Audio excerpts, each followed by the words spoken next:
2달 가까이 단식을 했고 2달 넘게 고공농성 중인 김용희 씨. 1982년 삼성정밀에 입사했고 일하던 곳이 삼성시계로 분사된 이후 노조 설립을 추진하다가 1991년 해고됐습니다.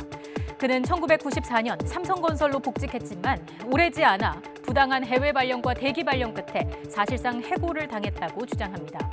그의 고공농성은 삼성의 반노조, 무노조 경영에 대한 항의 차원입니다. 삼성은 무노조 경영의 대명사로 불립니다. 수십 년 동안 각종 논란 속에 비판이 제기됐지만 삼성은 노조 설립을 가장 강력하게, 가장 조직적으로 막아온 기업으로 평가됩니다. 오늘 덕국에서는 삼성 무노조 경영의 그늘을 살펴보겠습니다. 1시간에 97원이 대재벌의 임금이냐? 삼성 내 첫 번째 노조 설립 시도였던 1977년 미품 공장에서 노동자들이 외친 구호입니다. 통계청이 제공하는 계산식에 의하면 97원은 지금 화폐 가치로 800원에 해당합니다. 노조 설립을 추진한 여성 노동자들은 최저 생계비의 절반에도 못 미치는 임금을 받고 있었습니다. 하지만 노동자들의 시도는 실패했습니다. 회유, 강요, 친인척 협박 등을 통해 노조 설립 신고는 취하되고 핵심 인물은 해고됐습니다. 1987년에는 6월 항쟁의 여파로 시작된 노조 설립 투쟁의 바람이 삼성에 불었습니다. 삼성중공업 민주노조 건설투쟁으로 불리는 당시 노동자들의 노조 설립 시도에 사측은 구사대로 대응했습니다. 한편으로는 당시 복수노조 금지법을 악용해 사측이 노조 설립 신고서를 하루 먼저 제출하기도 했습니다. 결국 노조 설립은 무산됐습니다.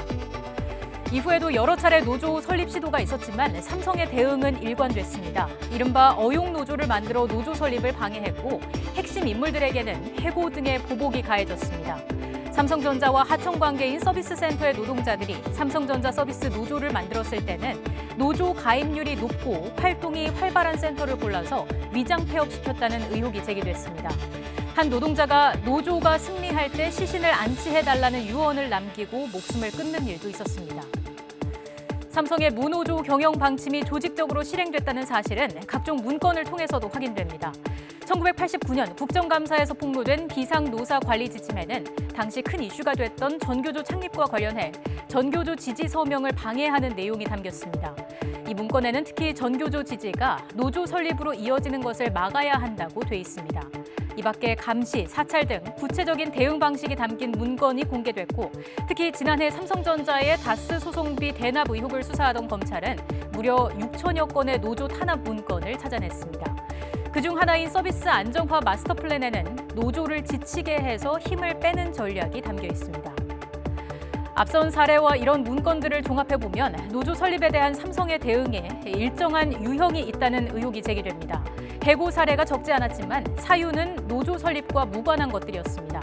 삼성 사례에서 유독 두드러지는 특이점은 납치를 당했다는 주장이 많다는 겁니다. 그리고 업무 연관성이 떨어지는데도 외국에 장기 근무시키는 이른바 유배 의심 사례도 여럿 있었습니다. 고공농성 중인 김용희 씨는 3가지 유형 모두를 당했다고 주장합니다. 앞에서 설명한 삼성의 노조 대응 문건들에는 MJ, KJ 등의 표현이 등장합니다. MJ는 문제 직원, KJ는 가족 직원을 일컫는 용어입니다. 삼성은 노조를 문제로 본다지만 우리 사회의 관점에서는 누가 문제인지 질문을 던지게 됩니다.